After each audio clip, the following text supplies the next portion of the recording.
Welcome back to another episode of the Wisconsin Investor Podcast. I am again excited as always because I have one of my good buddies joining us today who I'll introduce here in a second. Before I do that, though, I always give a little commercial for Wisconsin Discount Properties. If you guys aren't familiar with us, that's who sponsors the show. We have off-market deals every single week hitting your inbox. People always say, "Man, what's your biggest struggle?" I ask them that. They say, "I can't find any deals." Well, we send them right to your inbox every single week, 6 a.m. Get on the buyers list. To do that, go to wisconsindiscountproperties.com. Real easy. You put in a little bit of information and bam, you're added to the list. And every week you're going to get deals sent to you. So with that, let's get into today's episode. I got my good buddy, Mr. Marcus Crigler here. What's up, Marcus? What's up, brother? How are you? I'm good, man. I'm excited to have you on here because you're not a Wisconsin boy, but you work That's with right. Wisconsin boys. You've been helping us out a lot over the last year and a half, 2 years. And tell the audience a little bit about you, your company, and what you guys do. Yeah, so good question. So Wisconsin-based podcast, yet I work all over the country, right? And so the reason why Corey and I met, we met at Collective Genius. I'm sure Corey's discussed that on the podcast in the past, but I'm a CPA. So my accounting firm is Beck CFO and CPA, and we work with real estate investors like Corey all over the country. And so what we do is we focus on helping people make more money, save more money, and build wealth. And we do that through our accounting firm business. We have bookkeeping, we have tax strategy, we have accounting, we have CFO consulting services. So we have a lot of different stuff that we work with, but we work with real estate entrepreneurs, right? We love that niche. We love those people that are in the business every single day trying to make it happen. The passive investor, that's not really the target we target, right? So we work with those that are like Corey, they're doing deals every single day. They're churning properties, and ultimately we help them run great businesses. And that's what our goal is. That's awesome. And now, so when you say you don't really work with a passive person, when you say that, are you talking about the guy who just invests in a syndication type of a situation? Yeah, that's right. So there's a Okay. lot of, because of the amount of real estate entrepreneurs out there, there's so many real estate passive investors out there where you can go and, I'm sure a lot of your clients or a lot of the people that listen to the podcast sell their properties to those passive investors, right? Those people that, hey, I just want to hold real estate and I want to let the management come. Maybe I've got a W-2 job or I've got a whole nother business that has nothing to do with real estate, but I like real estate as an investment vehicle. Those people we don't necessarily always work with. We usually work with that real estate entrepreneur that then wants to turn that real estate business into, real estate passive holdings. And we help them do that. And we, help with all the tax strategies and all the bookkeeping strategies, all the accounting strategies that come along with that. I love that, man. Let's get into it because tax strategy to me, like this is one of my favorite topics, which is weird. Growing up and getting into real estate, I never thought like taxes would be one of my favorite things to talk about. But I love legally paying $0 in taxes if I can. Yeah. Talk to everybody a little bit about like what are some things right now when this launches. We're probably going to be past everybody's normal April 15th deadline by the time we release this podcast. But talk about like what are some things you're seeing just in the tax world right now as things are changing and what are people doing to mitigate taxes right now?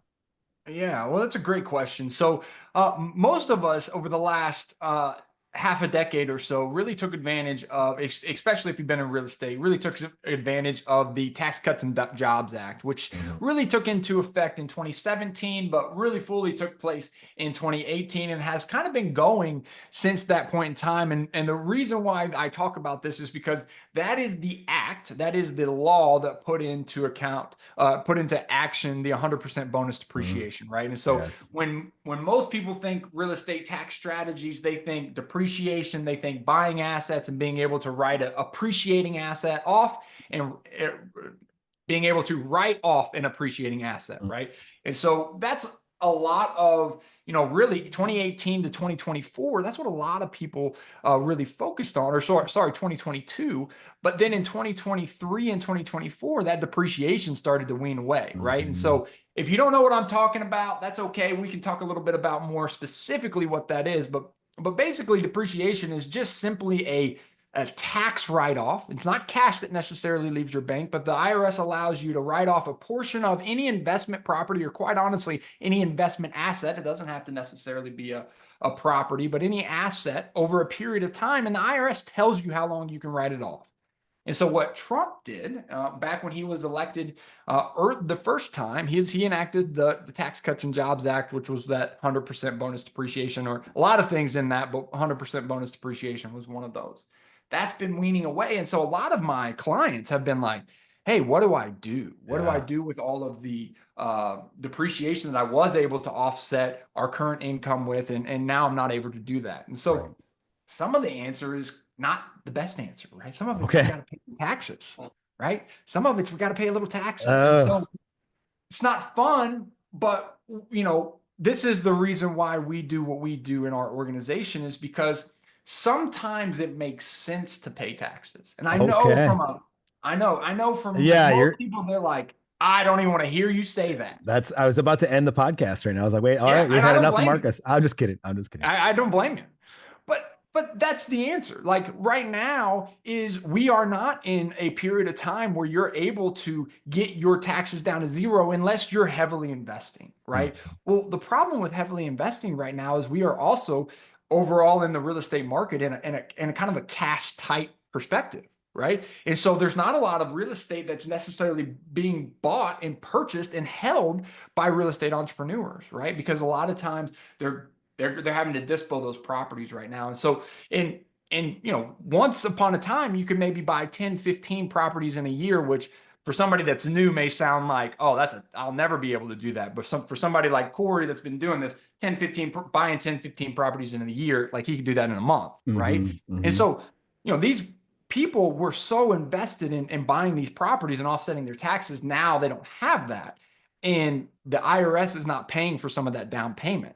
That's the other thing with this depreciation is you get such a nice benefit from writing off that property that, you may be low to no cash out of pocket by buying that property, and you might get a tax benefit. Well, some of those have gone away. So what do you do now? What do you do now? Well, first off, you have to get out ahead of it. The days of waiting until the end of the year and saying, oh, well, I think I bought enough real estate, let's cost seg them. Cost segregation is another term that may be unfamiliar. It's just simply a study that tells you what you can write off faster than others, right? And so gone are those days where you can just stop planning and write off all your real estate, and then at the end of the day, you've got a loss and you're like, ooh, I did tax planning. Well, that's not really planning. That was it just happened for you. Now we've got a plan. Now, those little deductions that we may not have cared about as much, now they're much more important. Right. And so it's about getting out ahead of it. It's about communicating with your tax accountant. And the reality is, it's about having a discussion of how much is the right of tax to pay. Because what you'll find is that, and I know I'm going a lot here, but no, it's good. This is great. At a lower income level, your taxes are much lower, right? We kind of all understand that. But once you get, there's a gap in the in what we call the marginal tax rates. And you go from 24% paying 24% in taxes to 32% in taxes once you hit that amount of income. And so once we get a hold of you, our goal is to get you below that 24%. Yes, we would love to get you to zero. But we also know the economic environment we're in. I don't want you to spend your last dollar trying to not pay taxes, right? Because at the end of the day, then you're not in business. And so what we try to do is get you out of the top rates, get you to the lower rates. And then if we get you even lower, great. But when you're paying 20% in taxes, 15% in taxes, that's a way better situation than maybe, what you could have been in the past. So that's where we really start to focus our time. And there's a lot of different strategies that you can look at there, but that's the goal, right? Stay out of the 32%, stay below in the 24%. And because of how marginal tax rates work, if your highest tax bracket is 24%, generally you're going to be in the teens as far as your effective tax rate. And so that's what we want to do. Well, that's really fascinating, man. I always knew about the brackets and the different step ups and different. I didn't realize there was a section of such a big gap between the 24 to 32. That is a big difference. And it's not what you make, it's what you keep, right? That's right. That's Yeah. exactly right. Yeah. Wow. So what you're seeing overall, let's say bonus still 30, is it 30% this year? 40%? What is it this year? Is it 40% in 40%? 2025. Now, the Okay. expectation is that, Trump's back in office. He has stated multiple times that 100% bonus depreciation is going to come back. However, it's not passed yet. Right. So, Right. just like when we talk about doing real estate deals, we don't count any of our money until it actually hits our bank That's account, right. right? It's And not so done until it's closed, man. that's right. Yeah. That's right. So Yeah. we feel the same way about the tax code. We're playing in the sandbox that we've got today, and as soon as it changes, we'll look at that new sandbox and then we'll play in that one. That's awesome. What about like when I was starting out, we had a really good mentor that said basically get a great bookkeeper day one. And we're like, well, we're not even doing hardly any deals. Why do we need a bookkeeper? Like, what are some of those things? Maybe if somebody's newer out there, Marcus, what are some things they can do today to start setting themselves up for success long term when it comes Yeah. to bookkeeping, tax planning, those types of things? So your number one bookkeeping hack, if you're somebody that, hey, I haven't done any bookkeeping yet, and I don't even know what to do, and I don't know when I'm going to be able to afford somebody to do it, you Mm-hmm. can do the simplest and easiest and cheapest thing. You should have an LLC set up. Yep. If you don't have an LLC set up, go get that taken care of. Okay. That's step one. Okay. Step two, go get a bank account opened up. Okay. With that bank account, you can also get a credit card, maybe through that bank, or maybe you can go. This is a little hack. I Okay. prefer cash back credit cards. Okay. Here's why. I don't need my business to pay for my vacation. I Right. need my business to generate cash. And so any chance I get my business to generate cash, I'm going to take it. Now, if I want to take that 2% cash back and go put it in a plane, cool. I can Right. go fly. Right. But I want to have the opportunity to, heck, I was just looking at my points today. It was like $4,000 of points for the first quarter. Well, guess what? That's money that goes back in the business. That's Yeah. just, you know what I mean? That's a bonus Yeah. in the business. So Yeah. I love credit cards, but here's what you do. I love those credit cards for that reason. Don't Yeah. leave money on them, of course. Yeah. Then once you have that, you've got your bank account, you've got your LLC, you've got your credit card. Every transaction goes through those accounts. Yeah. Okay. Every transaction. No personal, you don't put personal stuff over there. You don't put your business stuff on your personal credit card. And if you can do that, that's step one. Mm-hmm. And what will happen is eventually you're going to need to go to somebody like me or some other accounting firm, and they're going to need to put it all together into some sort of financial statement. That way you can go get a tax return done. But that might not be your core priority. If you want to just start with getting organized is getting everything all in one place. So I'll give you a little hack here. I'll give you a little cheat. Your bookkeeper, your accounting firm is going to take all the information from your bank account and your credit card. And the first thing that they're going to ask you is write down everything that's personal and write down everything that's business. That's what they're going to ask you first. Okay. And so if you've separated it out already, you've eliminated that process. Well, as an entrepreneur, as a visionary, as somebody that doesn't want to get into details, you definitely don't want to go through months worth of financial statements and say, hey, this was business, this was personal, this was, and by the way, not just it was business for X, Y, and Z. Right. Because I have to prove that to the IRS too, right? Like I've got to get you into a spot where if I'm saying it's a deduction, I got to prove to the IRS that it's a deduction for you too. Yeah. It's not just about bookkeeping. Right. So getting it all in the same spot's the right way to do it. And then eventually when you get to that spot, and by the way, 12/31 of every year is that spot for everybody. And so you've got to get your books cleaned up as of 12/31, no matter what. You got to be able to have some sort of financial statement. So if you're just starting the business today, you have all year to kind of get your bookkeeping squared away. Yeah. I wouldn't do it. That's not what I suggest, but you do have that. Yeah. If you started last year, you need to make sure your books are up to date as of 12/31 so you can get your tax returns done. Yeah. That's so good.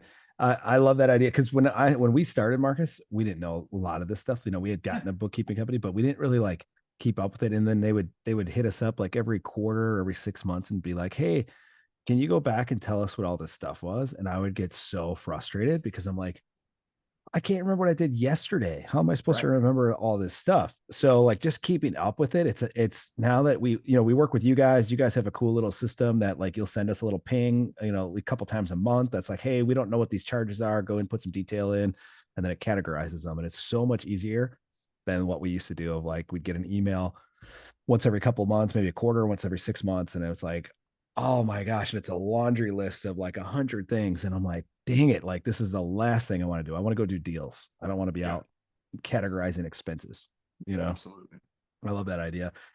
So getting back into some of the other things, like you work with a lot of, some of the bigger boys in our industry, right? Sure. What are you seeing trends wise those guys are doing? Are they stashing more cash nowadays? Are they investing in a lot of deals? Like what are you seeing for trends overall as far as, what some of the guys are doing that are some of the big boys that you work with out there across the United States?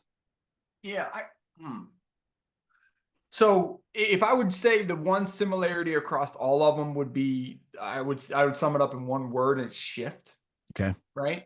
So I don't think there's anybody today operating the way they operated 24 months ago. Mm-mm. And I would say, depending on that operator, Yep. they are at the end of the shift, in the middle of their shift, or they're just now realizing they need to shift, right? Okay. And so that's kind of where we're at as far as in my opinion, from the inside looking at it. Yep. There's a lot of businesses shifting, and not necessarily for a bad thing, meaning that's a negative thing. But I think what we're seeing is what we're getting more comfortable in is what today's market is, Okay. and we're not preparing for any big expectation changes in the market. We're just going to kind of, it feels like my clients for the most part are, hey, yeah, there's black swan events, there's things that can pop up, but we feel like we can predict the pricing of the market, which is all real estate investors ever care about, right? Can we Yeah. predict the pricing of the market? Because if we can predict the pricing,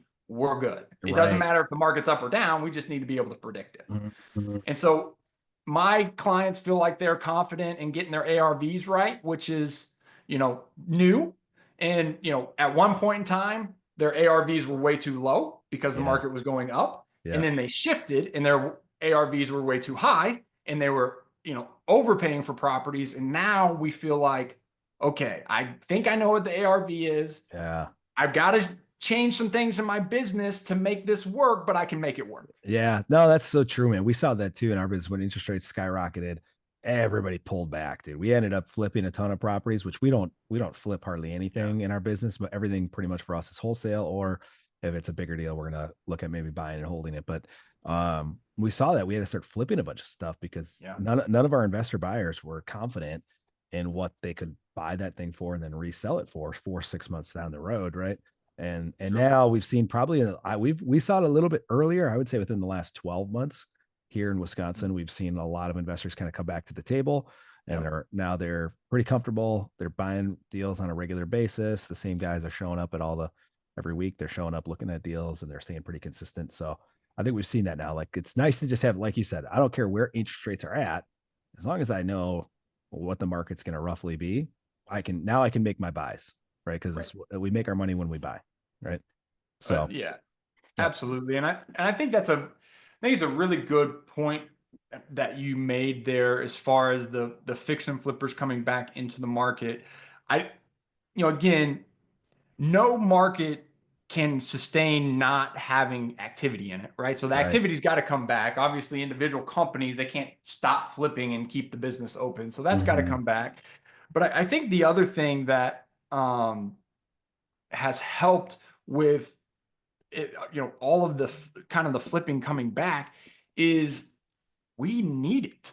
Like Right. this is such a necessity in our, like, if you look at all of the MSAs, the only housing that's getting built is so far outside of that MSA that flippers are the only option to get good housing inside of a city. Yeah. And so there's a need for it. There will always be a need for it. Somebody asked me one time, they said, "Hey, if I wanted to never have to worry about the ups and downs of real estate. What should I know? And I Yeah. said, well, obviously that's not ever going to be the case, Right. but you should know how to do construction. Yeah. Once you understand how to put value into something, Hmm. you don't have to buy it at a discount. Right. You can allow your construction company to create the value in it. And so, a lot of times we talk about this with people that wholesale and flip, Hmm. where, okay, I buy direct from the seller and then I flip it.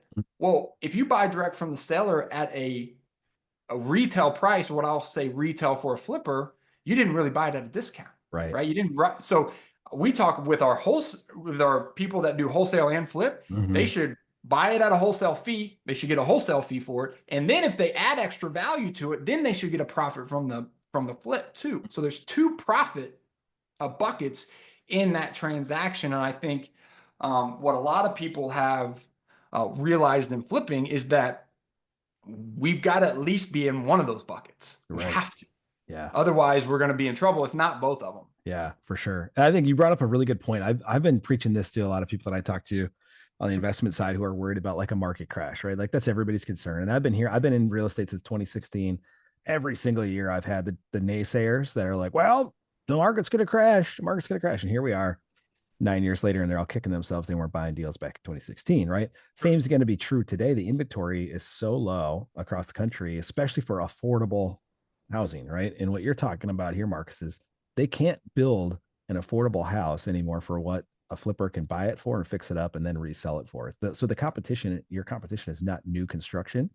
Not only that, your competition, new construction, like you said, is outside of the MSAs. They're not building brand unless it's some kind of government subsidized program or something like that. But there's no developer that's going in and buying infill lots in the city and developing it for what somebody could buy an existing property for and fix it up and sell it for.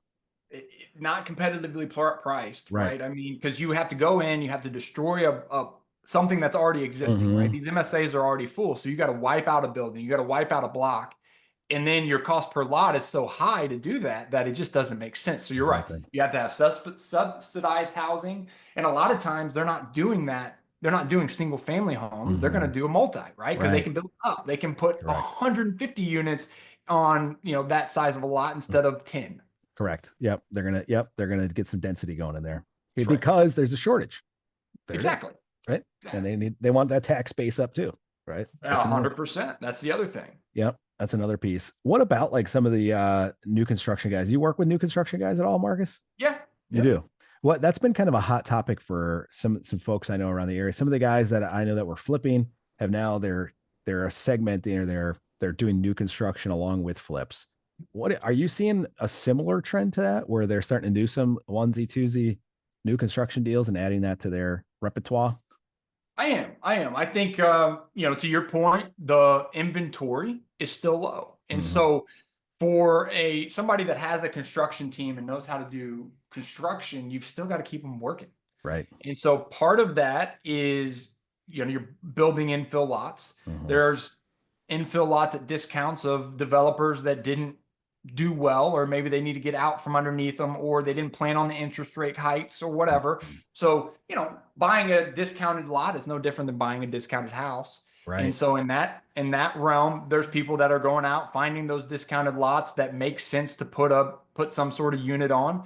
And then it just depends on what that investor's doing. I've been a big proponent, if you are a investor that's looking to buy and hold, and I look at buying holding as a 20-year play, not a Okay. 5-year play. So Okay. I look at if you're buying and hold, otherwise it's just a long-term flip is Right. how I. Oh, that's a good point. I've never thought of that. And so if you're a buy and hold, to your point, you can't really lose money. Right. You can buy today. Prices are high, everything's high, but it's going to be higher in 20 years. We know that. Yeah. Or we all were fooled, one of the two. Yeah. Right? But I think I missed mine. I'm losing New my construction. track. New construction. Yes. So the new construction. So the other reason. So what I'm really a big proponent of is for new construction is to build to rent, right? Build to rent your own assets, because here's what I tell people: if you're going to own that for 20 years and you buy a 30-year-old property, it's 50 years old in 20 years. Right. Right. But if you buy a new one, you've got all the deferred maintenance is off the table. Mhm. All of the, you've got the most efficient house possible in the market. Mhm. You've got everything that you want. Plus, you've got the best product. Now, Yeah. here's where your issue is that you're competing against the inner city rentals. Right. That's sometimes a problem, but Yeah. there's still areas that make it work, or you can come in and build a new house on a, torn down lot or a fire lot or something like that we Yeah. see. But I think the new builds, I really like the new builds. If you want to keep it for the next 20 years, that's a great asset to have in your portfolio because it's new, it's Right. fresh, it's a good asset. And a lot of times you're going to get better renters and you're going to get better interest on Right. those new interest rates, better financing on those new properties. Yeah, that's a So great point.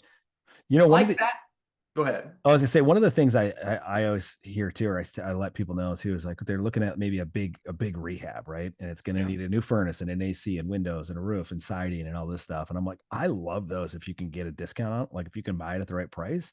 Yeah. Because if I'm gonna hold that asset, just like you said, now my foundation is still 50, 60 years old or whatever the case is. But if everything else in there, I'm basically replacing and I'm starting fresh, like I can't rebuild a brand new house for what I can Yeah. remodel the entire thing and take all that CapEx and just do it all in one foul swoop. And now, like you said, similarly, I don't have to budget as much for CapEx in the future. I've got a lot of that stuff covered, right? And now I've only got a handful of things that could possibly go wrong in that short period of time. And Right. so, even if I'm like not cash flowing, quote unquote, much, my tenants are paying down my debt. My property is going to appreciate like crazy. And I'm creating that big spread in between what the property's worth and what is owed the longer that it goes on. Like you said, in 20 years, I always tell people, and people that listen to this podcast regularly, like you could buy today and look like an idiot on what price you paid for it. And in 20 years, you're going to look like a genius.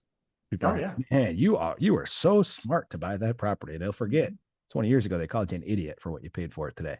Right. Sure. And we see that now, right? Like, I mean, Mhm. how many people have you talked to and they're like, yeah, I bought like all these houses at $30,000 when nobody was buying, in 2008 and 2009. It's like people were looking at me like I was an idiot buying these houses. And I'm like, well, no, you were brilliant. And by the way, this is one of the things that I always talk about, and maybe we'll pivot to this, but Yeah. cash, right? Right. Cash. And so Yeah. they had opportunity to buy these houses, and I think that's where so many people are at today, is that we had this big swing, and for a lot of us we were able to do really well in the housing market over the last especially those couple of years after COVID. But now it's coming back to normal and we need cash, right? And Right. so what the smart investors doing is they put that cash on the sideline and they're waiting to pounce, right? And some Mm. of them are pouncing a little bit now. I'm starting to see some money come off the sideline a little bit, Yep. but I still think there's a lot of money sitting out there waiting for discounts. Yeah. And is that what they're doing with the cash? They're just going in and making cash offers on these houses that normally they were getting financing for, or what are you seeing the best use for their cash right now? Yeah, two different spots that I'm seeing places where people are storing cash. The number one spot is just in money market or treasuries, right? You're Yeah. getting 4 to 5.5% in that, and it's hard to argue against that because it's so safe. Mm. But then, well, I should say three different places.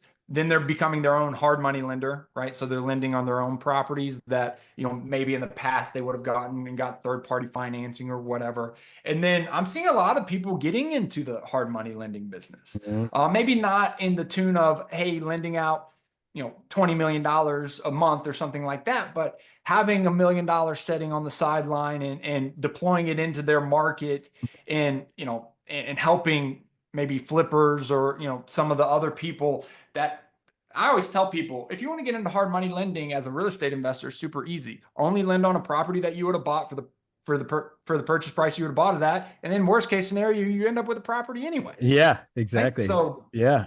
Yeah. and so a lot of people are doing that.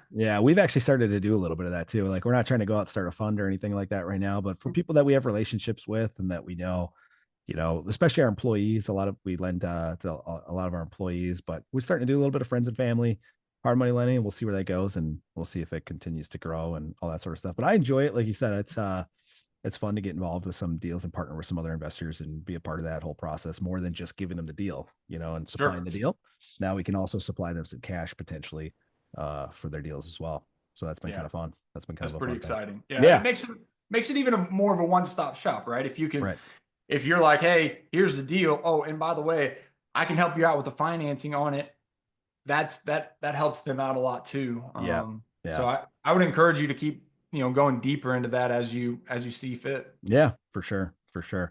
Well, Marcus, what are some other things out there that you see, just going back to, I want to go back to kind of the newer investor. Let's say they're out there and they're like, man, I don't have cash, right?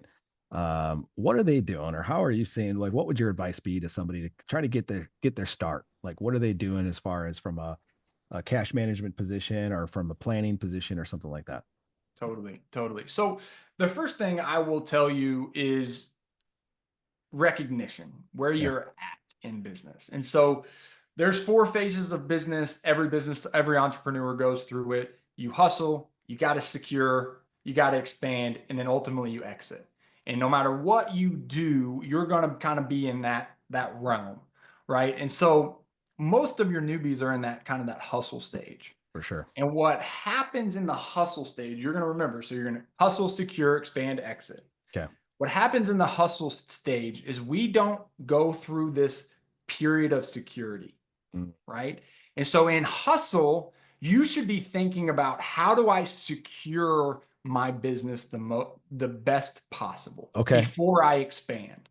What does that mean? Okay.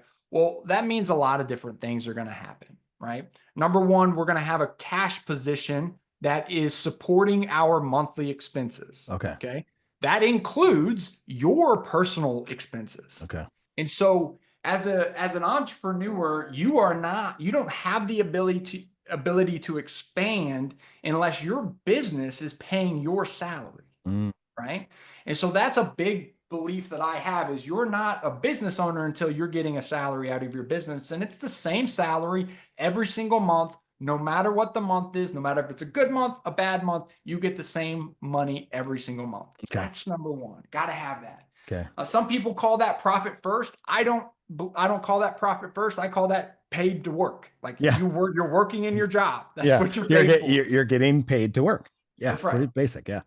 And then, so that's the number one thing. The number two thing is having a cash position to where it's in accordance with your fixed expenses. So if you're sending out, let's say, $5,000 a month in marketing, and you got a $2,000 a month VA, and you might have maybe $1,000 a month in other software costs. So maybe it's like $8,000 a month in fixed costs. Like, that's probably kind of a newbie fixed cost ratio. Yep. Well, you need to have at least 3 times that in the bank. Mm. That means So good. $24,000, Okay. right? Yep. So, and by the way, if you want to increase, this is the hack. I'm telling Okay. you, if nobody listens to anything from here, listen to this. If you want to increase your expenses to, say, $10,000 a month, get to 30 in cash first. Oh, okay. Right? Okay. And so you're deciding your expense growth based on your cash growth based on your expenses. So if you want to extend your expenses, you got to compile cash first. Why do I say that? The reason why I say that is because an expense is not an expense. That is for an individual. As a business entrepreneur, you have to change your mindset. Okay. Expense is an ROI. Mm. It is expected to give you a return. And so if at $8,000 a month, you can't get to 24,000, 25,000, 26,000, 30,000, you don't have the right expenses yet. They're not giving you a return. So good. Dude. So what happens is that you go too fast. So you're like, oh, well, I can't get to 24,000 in cash, so I'll just go to $16,000 in expenses, and then I'll be able to get to $24,000 in cash because I'll get the returns off of that. It's not how it works, right? That's And so so good. if you want to go slow, you'll go fast, That's right? so good. Slow Dude. is smooth, smooth is fast. That's so good. I just want to repeat that. An expense is not an expense, it's an ROI. I think is what you said. That's right. And by the way, it's different. That's why we're weird as humans, because when we go as an individual, if I go to the bar tonight, right, that's an expense, Yeah. right? There's no return on that. Matter of fact, it's probably giving me a negative Negative. return. Yeah, you're going negative there. Yeah. Right. Yeah. But that's personal. I'm not using Right. my business credit card to spend that. I'm not doing that. Right. I might if I'm meeting with Corey. Yeah. Right. If I'm getting Yep. Corey drunk to charge him more, I might do that. Yeah. Right. Yeah. But but I'm not going to do that that's an expense in my personal life, but Right. it becomes an ROI. I need to make sure it has an ROI in my Mm. business for any of those things. So Dude, absolutely. that is so good. That's the nugget right there, Marcus. I think that was the Perfect. one for me. I just heard that and I'm like, Good. dude, that is so good. Everything in my business now, as you said, then I'm like, well, marketing, duh. Right. What's Yeah. my rate return on ad spend? That's an easy one. But then I'm like thinking about our staff and all software, like anything that we spend money on, what's our ROI on that? And we could, Yeah. if you filter it through that lens, it makes it really easy to determine, do I keep this expense or do I cut this expense or do I expand this expense? Right. That's right. Wow. That's so good, dude. I love that. Marcus, we're going to get to the question here. I know you got a busy day, brother, and I appreciate you getting in here, Love man, it. and helping out this team and people that are listening to this. Before we let you go, though, usually we ask, what's your favorite Wisconsin tradition or place to visit? Since you're not from Wisconsin, maybe do you have a favorite tradition you want to experience or a favorite place you'd love to visit? Oh, I gotta be Lambeau Field, Yeah, right? buddy. Gotta That's be a no Lambeau. I brainer. mean, it's not gonna be Aaron Rodgers throwing the rock around, but it'll be all right. Maybe it'll Yeah. be all right. Jason Yeah. or Jordan Love will be a good quarterback for you guys. I feel very Yeah. confident in that. But man, I Yeah. gotta think that might be one of like the top places. Like if I want to go to a football game, I'm a big Yeah. Kansas City Chiefs fan, so don't hold it Yeah. against me. Sorry, guys. Hey, you're I'm a Missouri AFC. boy. You're an Missouri AFC boy. guy. We don't hold feelings too hard about AFC Yeah. people. It is what Yeah, it I is. know, but Yeah. everybody hates on, the Chiefs. I was a Chiefs Mhm. fan when we lost every game. Yeah. So, Yeah. I'm there. So, but other than a Chiefs game, I think Lambeau Field would be the place that I would want to go see a game. I Like love it, dude. there's so much tradition and it's such a Mhm. cool place to see all the just tradition that's For there. I mean, sure. it's amazing. Well, dude, maybe we'll have to do a reciprocal trade. I'll get you up here for a Packer game. You get me to a Chiefs game because I would love to go to a Chiefs game. That's Oh one yeah. thing I think we respect certain teams like the Chiefs fandom, in Sure. Arrowhead, like we love that. Buffalo, we're kind of like, all right, other than the table thing, I think is kind of dumb, but other than that, We gotta have something though. Like yeah, I something's mean, gotta be. Yeah. I respect it. I respect their dedication to the team. That's right. That's kind of how we are here Yeah, in Green Bay. So, I love well, it. man, I appreciate you being on, guys. Everybody out there, if you got some value out of this, please share the episode. It's not so that we can grow and create this huge audience, but as we talk about on pretty much every episode now, there's a ripple effect out there, and it's real. And this episode could be the one conversation somebody needed to hear to absolutely change their life and get started in real estate investing. And by you sharing this episode, that could be the catalyst for them. So please share it.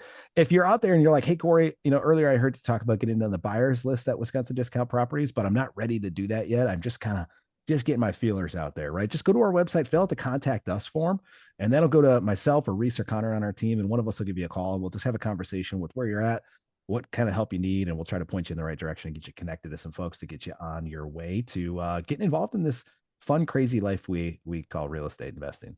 So I love with it. that, Marcus, any final thoughts for the audience, or if somebody wants to get in contact with you and Beck, what's the best way to get a hold of you guys and inquire about what you guys could do for them and their business?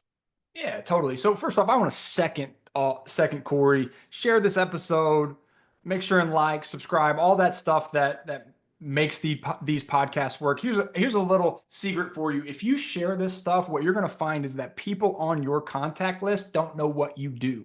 And if nothing else, if you're like, hey, I don't care about helping them grow their podcast whatsoever. If nothing else, this is going to help you share what you're doing and what you're interested in. And maybe that becomes a partnership. It maybe So becomes a good. deal, maybe become a JV. Who knows? But I know about the community of real estate, and it is a community. And the more Yeah. you tap into that community, the more that you give in that community, the more you receive. So I highly, highly, Oh, so highly good, dude. recommend that.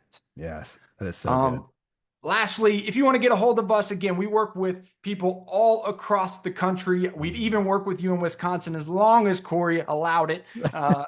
We'd even work with you in Wisconsin. So reach out to us at beckcfo.com. You can check us out. We've got a whole bunch of different ways to work with us. We even have a little education course that if you're like, hey, I don't want to change accountants, but I'd love to learn more about how to become better in my finance, you can learn about that at beckcfo.com as well. And Beck is beccfo.com. BECCFO. That's right. Yeah, don't be throwing a K in there on that Beck.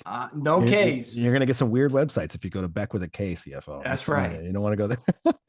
Awesome, Marcus. Thanks for being on, brother. Thank you guys all for listening. We'll see you on the next episode.